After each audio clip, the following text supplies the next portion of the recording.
마가복음 14장 1절로 9절까지 말씀. 이틀이 지나면 유월절과 무교절이라 대제사장들과 서기관들이 예수를 순교로 잡아 죽일 방도를 구하며 이르되 밀란이 날까 하노니 명절에는 하지 말자 하더라. 예수께서 베다니 나병 환자 시몬의 집에서 식사하실 때에 한 여자가 매우 값진 향유 곧 순전한 나드 한 옥합을 가지고 와서 그 옥합을 깨뜨려 예수의 머리에 부으니 어떤 사람들이 화를 내어 서로 말하되 어찌하여 이 향유를 허비하는가? 이 향유를 300데나리온 이상에 팔아 가난한 자들에게 줄 수 있었겠도다 하며 그 여자를 책망하는지라. 예수께서 이르시되 가만두라. 너희가 어찌하여 그를 괴롭게 하느냐? 그가 내게 좋은 일을 하였느니라. 가난한 자들은 항상 너희와 함께 있으니 아무 때라도 원하는 대로 도울 수 있거니와 나는 너희와 항상 함께 있지 아니함이라. 그는 힘을 다하여 내 몸에 향유를 부어 내 장례를 미리 준비하였느니라. 내가 진실로 너희에게 이르노니 온 천하에 어디서든지 복음이 전파되는 곳에는 이 여자가 행한 일도 말하여 그를 기억하리라 하시니라. 아멘. 이 말씀의 축복과 모델 모습들이 저와 여러분의 모습들이 되기를 예수님의 이름으로 축복합니다. 예수님께서 십자가에 죽으시는 진리들을 베다니 나병 환자 시몬의 집에서 말씀을 나누셨습니다. 근데 이 나병 환자 시몬이 아마 나사로와 동일 인물인 것 같습니다. 나사로의 집에서 이런 말씀들을 나눌 때 나사로의 누이가 둘이 있었는데 하나는 마르다고 또 하나는 마리아였습니다. 마르다는 예수님으로서 손님이 많이 왔으니까 예수님과 함께 온 객식구들이 많았습니다. 기본 12제자 객식구 여러분 집에 예수님 포함 13명 오면 어떻습니까? 버글버글 하잖아요. 그죠? 버글버글. 그리고 그 따르는 사람들 포함하면 예수님 얼추 30-40명 몰고 다녔을 겁니다. 그 참 때로는 곤란한 제가 개척교회 할 때였는데 부흥회를 청해서 부흥사를 청하는데 부흥사들과 함께 같이 온 사역팀들이 몇 명쯤 됐냐? 한 20명쯤 됐습니다. 그래서 매 끼니마다 식사 준비를 하는 게 보통 일이 아니었어요. 한 분, 부흥사 한 분을 맛있는 거, 귀한 걸 대접하는 거는 그렇게 어려운 게 아닌데 함께 온 20명 정도 되는 사역팀들을 다 대접을 하려고 하니까 이게 한 끼당 3만원, 4만원짜리 갈 수가 없는 겁니다. 그래서 8천원짜리, 만원짜리 그 당시 대구에서 15,000원짜리 내에서 음식을 찾는다고 애를 먹었습니다. 그래도 돈이 꽤 많이 들더라고요. 자, 예수님과 함께 온 객식분들, 이 당시에 식당이 있을 때가 아니고 집에서 다 음식을 대접해야 되니까 주방이 얼마나 바쁘겠습니까? 마르다가 얼마나 분주하게 음식을 준비하고 그걸 다 준비해서 섬기고 그렇게 하는데 너무너무 고생스러운 거지. 손이 모자라고. 그러니 마리아 보고 도와달라 하는 게 맞다 안 맞다? 맞죠. 마리아 보고 와서 선생님 저 마리아 저거 말씀 듣는다고 기도해가지고 기만 쫑긋 해 있는데 와서 손발이 대줘야 될 사람이 왜 지금 길을 걷어 갖다 놓고 있습니까? 하면서 가서 나를 도와주게 하셔서 하면서 화가 났다 안 났다? 화가 나서 그렇게 했던 것입니다. 마르다의 섬김은 너무 아름다운 것이고 그 나쁜 것도 아니고 너무 귀한 겁니다. 주님은 그렇게 말씀하셨지요. 음식 그거 너무 신경 쓸 거 없다. 너무 잘하려고 할 거 없고 그냥 잔치국수 한 그릇 돌리면 되는 거지. 우리말로 하자면 그거 많이 준비한다고 그거 내가 그거 다 먹나 이 얘기지요. 그거 너무 신경 쓸 거 없다. 마리아는 더 좋은 편을 택했다고 했어요. 더 좋은 편을 택했으니 이 축복의 말씀이었습니다. 그래서 마리아 빌려서 무수리로 삼으려 하다가 못 삼고는 다 못 돌아가서 찌진구둥 마저 구우면서 입이 이만큼 나와서 구웠을지 아이고 막 됐다 막 되는 만큼만 먹자 막 해서 잔치국수 돌렸을지 그건 모르겠습니다. 어쨌든 그 일이 지나고 예수님께서 다시 이 베다니 나병 환자 시몬의 집에 들어갔습니다. 대제사장과 서기관들은 예수를 뭘로? 흉계로 잡아 죽일 방도를 구하며 이르되 뭐 하자 합니까? 밀란이 날 수 있으니 먼저는 하지 말자. 명절 어느 명절입니까? 유월절 명절에는 하지 말자.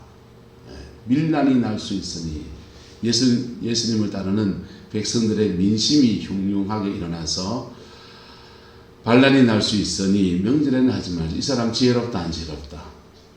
지혜로운 거지요. 지혜로운 거지요. 밀란이 나면 어떻게 됩니까? 밀란이 나면은 로마의 군병들이 와서 이쪽이면 저쪽이면 다 처단하고 난리가 날 겁니다. 그래서 지혜로운 것입니다. 세상적인 말로 하면 지혜가 있는 것이지요.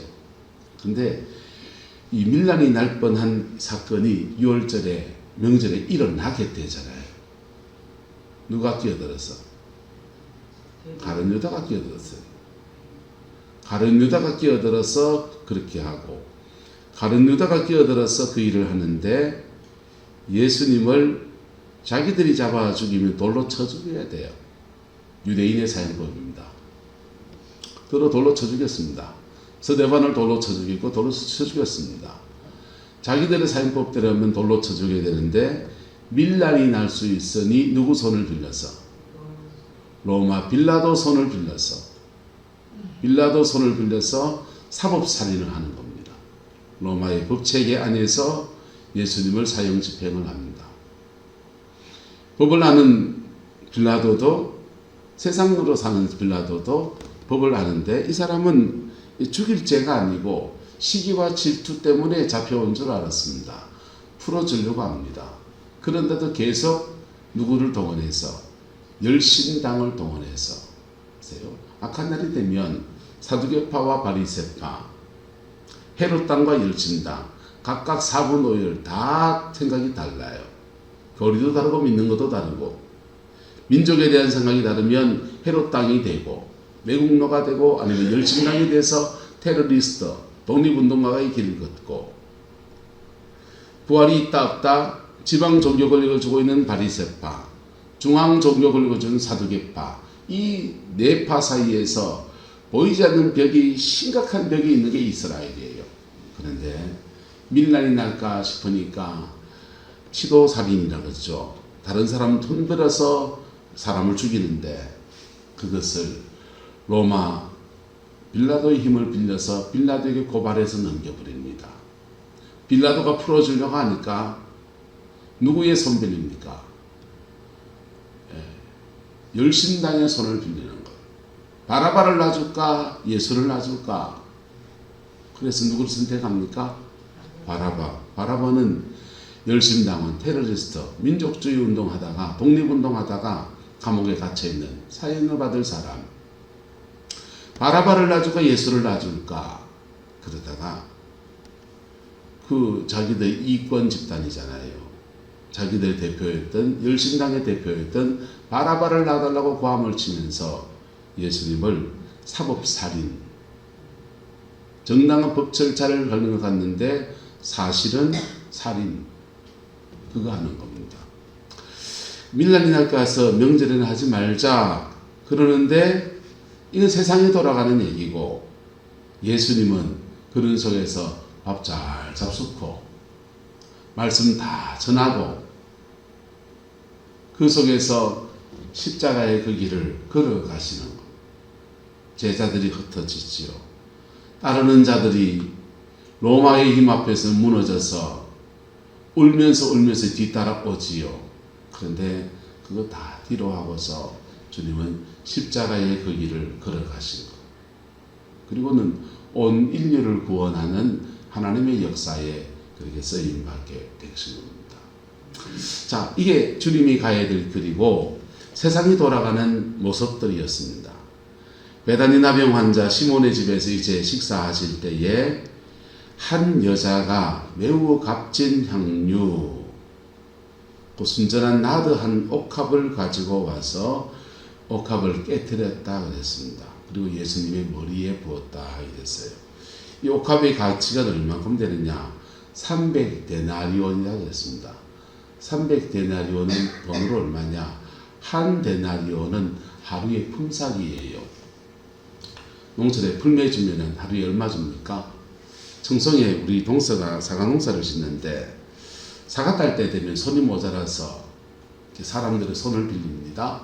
그러면 사과 하루 종일 따주는데 한 하루 일당이 15만 원 줍니다. 작년에 보니까 작년에는 도와달랬는데 못 갔나 우리가 사과 따러 못 갔어요. 교회에 복잡해서 못 갔고 그 전에는 시간이 나서 사과 따러 가서 도와줬는데 사과 따는 거 재밌었지다. 이래 따가지고 상품성이 좀 떨어지면 즉석에서 그냥 깨가 먹는데 까치가 보면 사과 얼마나 맛있었지요. 따는 거 3분의 2고 먹는 것도 먹고 해가지고 시큰 먹고 시큰 따고 한 박스 얻어왔습니다. 자, 그런데 그 하루 일당이 15만 원을 잡으면은 300데나리온 얼마입니까? 계산이 복잡하니까 그냥 10만 원만 잡으면 얼마입니까? 하루에 10만 원 번다 치고 300일이면 3천만 원입니다. 3천만 원. 그 당시에 여인들은 향유를 준비를 하는데 우리나라는 혼수 준비가 남자는 집을 준비하고 여자는 집에 들어갈 세간살이를 준비하는 것이 우리 문화라면은 이 유대나라의 문화는 남자가 결혼 지참금을 가지고서 아내를 죄송합니다. 사오는 개념이에요. 돈을 주고서 아내를 사오는 개념입니다. 그래서 그럼 여자는 뭘 준비하느냐? 향유 하나를 준비합니다. 이 향유를 가지고서 뭘 하느냐면은 결혼식을 하고 초야를 치르고 매일 밤 이렇게 부부 생활을 하지 않습니까? 밤에 부부 생활을 할 때 자신을 단장하는 겁니다. 우리나라 여자분들은 바깥에 나갈 때 화장을 하는데 이 나라는 집에 남편을 위해서 화장을 합니다. 그래서 연지곤지 찍고 그리고는 이제 향유를 몸에 다 발라요. 물이 귀한 나라들은 목욕을 잘 못하기 때문에 몸에 채취가 나고 냄새가 나기 때문에 향유를 가지고서 향을 잘 씁니다. 그래서 향을 이렇게 바릅니다. 그러면 맨살에 이렇게 부부 생활하고 그럴 때 향치, 몸 안에 땀 냄새나 이런 냄새가 아니라 좋은 향을 서로 느끼면서 기쁨을 나누려고 그 향을 준비합니다. 이게 가치가 얼마 드냐? 비싸서 300데나리온 1년치 품삯에 해당될 정도로의 그런 돈이 되는 겁니다. 여인은 이것을 준비하고 남자는 아내를 사올 지참금을 준비하고 그리고 뭐 집도 있어야 되겠죠. 뭐 집도 준비하고 이것저것 준비해서 결혼식을 치릅니다. 마리아는 인생 일대에서 신랑을 만나서 좋은 신랑을 만나서 시집을 가고 행복한 삶을 꿈꾸면서 열심히 돈을 모으고 해서 향유를 사 모았습니다. 그리고 그 향유를 결혼해서 초야에 쓰고 그때부터 결혼 생활할 때마다 그렇게 쓰려고 모아놨던 이 향유를 그만 깨뜨리는 것입니다. 그 옥합을 깨뜨려 누구에 부었다? 예수님의 머리에 부었다 했습니다. 자신의 가장 소중한 것을 깨뜨려서 예수님의 머리에 부었습니다. 머리에 부었더니 이 머리에 붓는 것은 이 여인들이 향유를 조금씩 이렇게 몸에 발라서 쓰는데 언제 이 향유를 깨뜨리느냐? 언제 깨뜨리냐 하면 남편이 죽었을 때. 남편이 죽으면 더 이상 부부의 연을 맺을 대상이 없습니다. 그리고 이 향유, 남편은 시신이 죽으니까 시체가 썩어서 냄새가 나기 시작합니다. 그럴 때 향유를 깨트리는 겁니다. 그때는 조금 쓰는 게 아니라 깨트려서 확 부어다가 죽음의 냄새를 지워버리려고.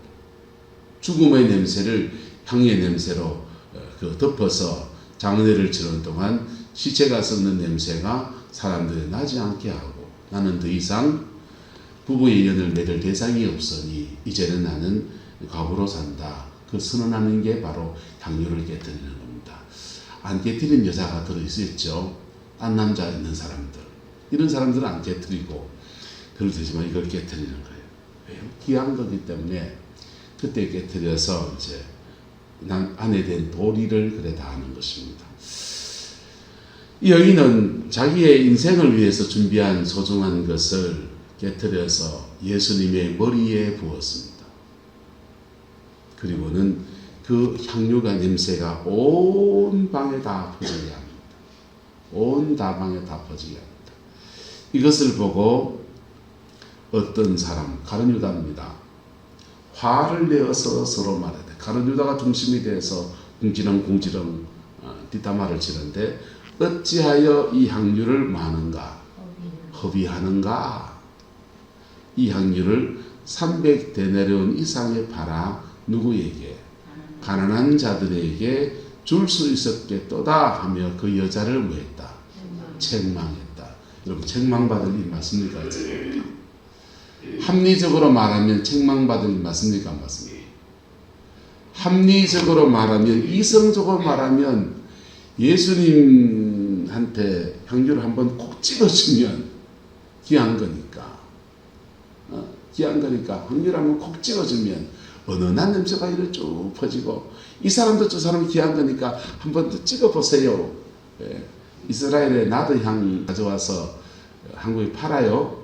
그거 성령사에 가시는 분들이 이렇게 기도하면 넘어져서 좀 누워있게 되거든요. 그럴 때 성령의 기름을 바른다는 의미를 더해서 머리에 한번 이렇게 발라줍니다. 그러면은요, 아주 그게 무슨 향을 넣었는지 모르겠지만은 아마 박하향 같은 허브향도 섞인 것 같아. 그래서 그 오일 안에, 그 기름 안에 향이 이렇게 퍼지는데 얼마나 상큼한지 몰라요. 그래서 싹 누워있는 동안에 이 냄새가 이렇게 흘러들어서 코로. 그래서 참 편하네요. 그 정도 하면 되지. 그걸 깨가지고는 머리에 부어가지고 온 사람들에 다 냄새가 나고 향 냄새가 진동하도록, 그 언제 해야 된다고요? 초상 날 때 하는 거라. 초상 날 때 하는 건데, 예수님이 이 여인의 행동을 말씀해 줍니다.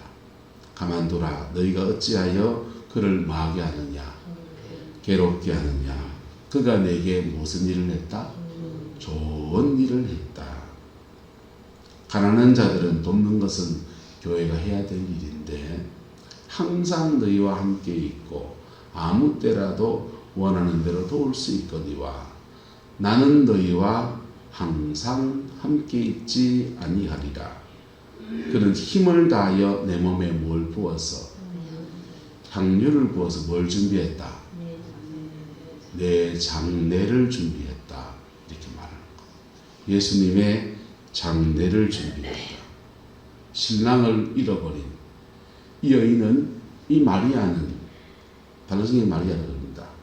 이 마리아는 예수님의 말씀을 귀로 가만히 들었는데, 다른 사람들은 예수님이 기적을 행했다, 이점이 행해서 나사로가 살아났다, 안지명이가 걸었다, 눈을 감은 사람 눈을 뜨게 됐다, 뭐 기적 얘기하고 그러는데, 주님은 예수님이 왜 오셨는지를 안 겁니다. 십자가에 죽으러 오셨습니다. 그리고 그 죽음 앞에서, 죽음을 통해서 온 인류를 구원하시는 구원의 역사가 일어나는 것, 그것에 대해서 마음에 딱 와닿게 되었습니다. 그럴 때 그가 그의 인생을 두고 준비해왔던 이 옥합을 깨트려서 예수님의 장례, 마치 신랑이 죽었을 때와 같이, 내 신랑이 죽었는데 옥합이 무슨 소용이 있나, 그걸 깨트려서 예수님 몸에다 붓고 장차 일어날 죽음에 대한 예표를 먼저 행하는 겁니다. 이걸 예언적 행동이라고 해요. 뭐라고 한다고요? 예언적 행동. 예언적 행동을 하는데, 이것은 예수님에게는 하나님이 엄청난 위로예요. 사법사면당해서 죽어야 되고, 빨갛벗김 당해 수치를 당해야 하고, 사랑하는 제자의 배반을 봐야 하고, 일어난 일들을 주님이 다 모르겠습니까? 다 아는데 예수님 마음 찢어지는 거지. 자신을 죽인 이스라엘 백성이 AD 70년 로마의 멸망을 당하고 전 세계로 뿔뿔이 흩어져서 2000년 동안 엄청난 고난의 시간을 지나갈 것을 자기 민족이잖아요. 민족에도 있는데 그런 것도 다 아시는 주님. 이 길을 가야 하나 고민하고 번민하고 주님도 겟세마네 동산에서 이 잔을 내게서 옮겨 주옵소서 그러시잖아요. 그랬던 주님이 집니다. 하지만 이 길을 가야지 라고 하고 있던 주님한테 하나님이 마리아를 예비해서 그의 옥합을 깨뜨려서 향유를 온 방에 퍼지면서 이게 깨어진 옥합이 예수님을 말하는 거예요. 예수님 말하는 거예요. 아들아, 네가 깨어지겠지. 십자가에 죽겠지.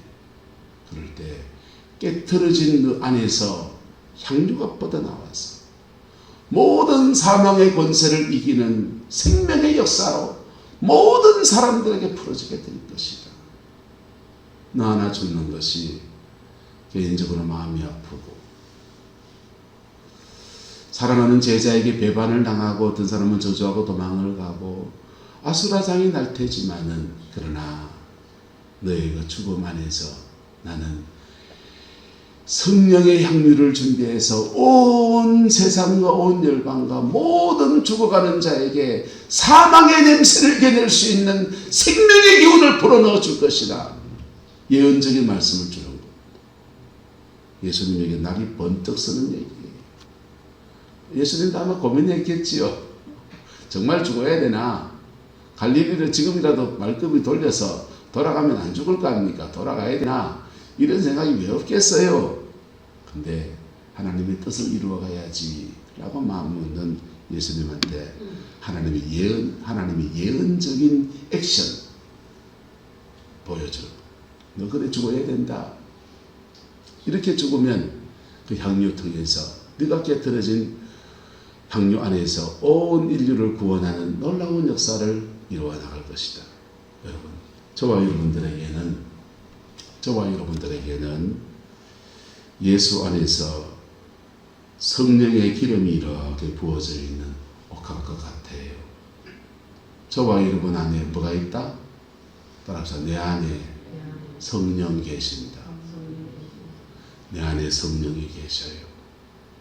근데 이 성령이 내 옥합이 깨질 때마다 우리는 질그릇에 담긴 보화라고 사도 바울이 말했어요. 우리는 육체라고 하는 질그릇이에요. 흙으로 만들어진 그런 약한 존재예요. 육성을 가지고 죄성을 가지고 있는 존재예요. 그런데 질그릇 같은 우리 안에 주님은 하늘의 보화를 담아놨어요. 그래서 하늘의 보화를 가진 사람이 하나님 앞에 깨어질 때마다 예수님이 성령의 향유가 확 퍼져나가는. 그래서 주님이 요한복음에 말합니다. 한번 따라합시다. 하늘의 미랄이 땅에 떨어져 죽지 아니하면 하늘 그대로 있고 떨어져 죽으면 많은 열매를 맺는. 하늘의 미랄이 땅에 떨어져 죽지 아니하면 지하나 돛대같이 살아있습니다. 그러나 떨어져 죽으면 많은 열매를 맺습니다. 그게 주님이 말씀하신 거고, 주님은 그 말씀을 여인의 향유 사건 안에서 팍 보존받는 거. 저는 이거 받기 싫어요. 예수님은 이것을 좋은 일을 했다고 칭찬해 주셨습니다. 그리고는 십자가의 그 길을 묵묵히 걸어가서 우리를 구원하는 놀라운 역사를 일으켜 주셨고, 그래서 저와 여러분들은 예수를 믿습니다. 그래서 저와 여러분들은 예수를 믿습니다. 그 예수 안에서, 생명 안에서 사망의 모든 권세를 이기고 천당 갈 소망을 가지고 살아가는 거예요. 근데 한번 따라합시다. 예수님 앞에, 예수님처럼, 예수님 앞에 설 때 향유의 역사가 우리 안에 풀어져서 구원의 역사가 일어나고 우리를 알곡되게 하시는 은혜가 있고, 그 다음요, 예수님처럼 신앙생활 두 가지예요. 하나님 앞에, 예수님 앞에, 예수님처럼. 예수님 앞에 설 때 나를 구원하시는 은혜가 임하고, 그 은혜 입은 사람들이 예수님처럼 교회 일들 앞에서 예수님처럼, 가정의 여러 가지 일들 앞에 예수님처럼 그럴 때 가정 안에서, 교회 안에서 사망의 모든 권세를 이기고 성령의 생명의 역사가 확 풀어져서 많은 열매를 맺는 은혜의 역사가 풀어집니다. 교회 여러 가지 일들을 지나가면서 내 안에 그게 뭐냐면요, 저도 참 뒤지게 안 죽고 싶은 거요. 여러분 죽고 싶어요? 네? 목회자로서 진짜 뒤지게 안 죽고 싶은 거예요. 근데 주님이 어떤 상황에 몰아넣으면 저는 죽어야 되지요. 죽고 예수 향기 나뉘는 은혜의 역사가 이 교회에 풀어져야지요. 주님도 그렇게 갔으니까. 여러분에게 권합니다. 교회에서 죽으라 말 안 할게요. 여러분의 가정과 여러분의 자녀들을 위해서 죽으세요. 여러분의 가정과 여러분의 자녀들 위해 죽으세요. 인생 이마에 살았는데 뭐가 아깝습니까? 무슨 부귀영화를 누리려고. 죽으면 다 헛기인데 남은 인생 동안 예수님처럼, 여러분 알고 계십니까? 정말 거듭났습니까? 성령이 여러분 안에 함께 하십니까? 알고 계십니까? 축하합니다. 그러면 예수님처럼 여러분의 가정 안에서 하늘에 썩어지는 미랄이 되십시오. 썩어지는 미랄이 되십시오. 옛날 한국 여인들은, 요즘 여자들은 좀 안 그런 것 같아요. 옛날 한국 여인들은 남편이 바람을 피우기나 애를 먹이기나 시집가면 거짓귀신 된다고 그 집에서 놓고 그냥 막 그래 삽니다. 나 하나 희생하면 온 가정이 살지. 말도 참 뭐하잖아요. 암탉이 울면 집안이 망한다. 그런 말이 어디 있어요. 여자는 말도 못하고 그냥 그래 하는데도 그 희생의 터 위에서 자식 하나라도 반듯하게 키워내려고 몸부림쳤던 게 옛날 여자들이잖아요. 그 썩어진 미랄, 안 믿어도 그렇게 걸었더니 그 안에서 인물이 나고 한 시대를 짊어질, 세상을 밝히는 사람들이 일어나고, 그게 위대한 가문들의 역사이지 않습니까? 여러분의 가정과 여러분의 남편과 여러분의 자녀들을 위해서 썩어진 미랄 되십시오. 썩어진 미랄 되십시오.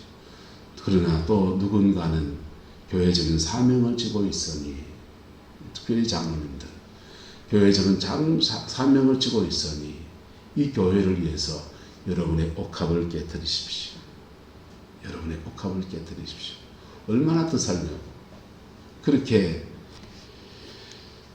주님 말해요. 너희에게 이르노니 온 천하에 어디서든지 복음이 말해지는 데마다 전파되는 곳에는 이 여자가 행한 일도 말하여 그를 뭐하리라? 기억하리라. 역사에 복음이 전파되는 데마다 이 여자의 행한 일이 기억된다. 두 가지입니다. 이 여자가 행한 일이 복음이기 때문에, 십자가의 죽으심과 부활을 나타내는 복음 역사를 나타내는 것 때문에. 두 번째는 헌금할 때마다 얘기하거든, 목사님들이. 예배당 지을 때마다 옥합을 깨뜨린 여인이 있습니다. 여러분, 우리도 옥합을 깨뜨려야 됩니다. 적금 통장 가져오세요. 집문서 가져오세요. 만대에 복받습니다. 그런 얘기합니다. 여러분, 두 번째 얘기는 참고사항입니다. 실제로 교회 앞에 자신의 옥합을 깨뜨린 사람들에게는 하나님 만대의 복을 주셨습니다. 복을 주셨는데 그건 참고사항이고, 더 중요한 것은 복음이에요. 복음의 역사 안에서 여러분의 옥합들이 깨어지고 가정의 놀라운 변화와 교회의 새 은혜의 역사가 풀어지게 되기를 예수 이름으로 축복합니다. 저도 마찬가지입니다. 안 깨고 싶어요. 누가 깨고 싶어요? 인생 300데나리를 모아서 시집가서 인생 잘 살라고 모아놓은 걸 왜 깨요 그걸요? 근데 죽음이라는, 예수님의 죽음이라는 엄청난 사실 앞에서 여인은 자신의 옥합을 깨뜨려서 예수님의 장례를 준비했습니다. 그 믿음의 여성을 본받아가는, 적어도 우리 교회 새벽기도 오시는 분들은 교회에서 기도 생활 하시는, 나름 한기도 하신다는 분들이시잖아요. 우리라도 그 길을 걸어가는 은혜의 길을 주의 이름으로 축복합니다. 기도하겠습니다. 좋으신 아버지 하나님, 옥합을 깨뜨릴 때 깨어지고 싶지 않은 우리의 완악한 자아와 고집스러운 내 모습들을 주님 앞에 고백합니다. 왜 이리 살고 싶은지, 왜 이리 고집스러운지, 우리의 모든 연약함을 십자가 앞에 고백하고 주님이 이루신 그 영광들을 바라봅니다. 십자가의 죽으심과 부활의 영광으로 온 인류를 구원하는 놀라운 역사를 일으키셨습니다. 그 믿음의 여정을 함께 걸어가는, 이루어내는 우리 성광교회이기를 소망하고 또 저희들의 길을 소망합니다. 그래서 우리 가정 안에, 교회 안에, 이 구름포 땅에 정말 주님이 원하시는 믿음의 아름다운 공동체로 온전히 세워지게 역사해 주옵소서. 여호와께서 한없는 은혜와 사랑으로 우리를 덮어주시고 이끌어 주시기를 원합니다. 예수님의 이름으로 축복하며 기도드리옵나이다.